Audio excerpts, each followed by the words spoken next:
संतोष देशमुख यांच्या हत्येमध्ये जे जे कोणी सहकार्य म्हणजे सहभागी असतील त्यातल्या एकालाही सोडणार नाही असे राज्याचे मुख्यमंत्री म्हणालेले आहे.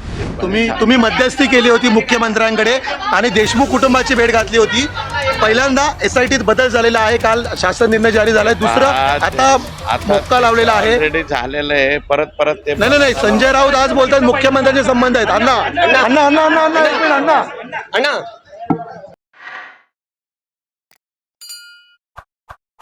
अखेर मोक्का लावण्यात आलेला आहे अशी माहिती समोर येते. तुम्ही प्रमुख मागणी केलेली होती त्या संदर्भात. नाही, हे पहा, मी ही सभागृहामध्ये मागणी केलेली आहे. वाल्मिक कराड का अमुक तमुक असा विषय नव्हता तो.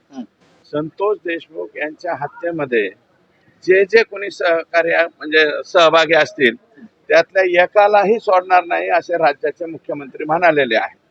आणि याच्यामध्ये पोलिसांनी SITनी जे काय काम केलेलं आहे त्यानुसार जे फर्दर आता डेव्हलपमेंट आहे त्याप्रमाणे माननीय कोर्ट जे आहे त्या बाबतीमध्ये ऑर्डर करते. याच्यामध्ये ह्यांनी मागणी केली त्यांनी मागणी केली किंवा काही याचा विषयच नाही. तोवर आमची SIT म्हणजे राज्य सरकारची जी नेमलेली आहे त्या SITनं या ठिकाणी त्यांचं काम दाखवलंय आणि त्याच्यामध्ये मला वाटतं कोणत्या गुन्ह्यात त्यांना घेतलंय काय घेतलंय हे मला माहिती नाही. परंतु आता ह्याच्यामध्ये कोणालाही सोडणार नाही. कायद्याच्या कचाट्यात जे सापडतील ते कायद्याच्या अंतर्गत येतील. तुमच्या मार्गदर्शनाखाली देशमुख कुटुंबाने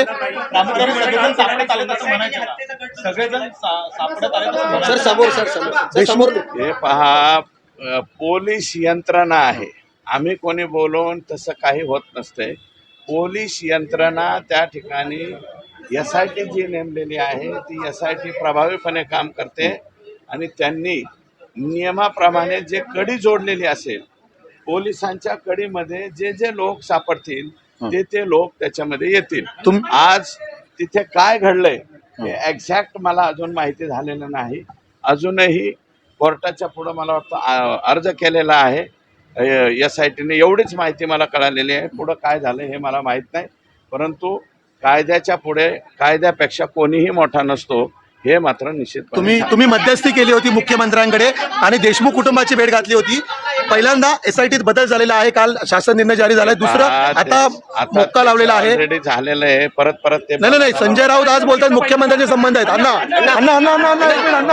अण्णा जर तुम्ही अजूनही YouTube चॅनलला सबस्क्राईब केलं नसेल तर ते लगेच सबस्क्राईब करा.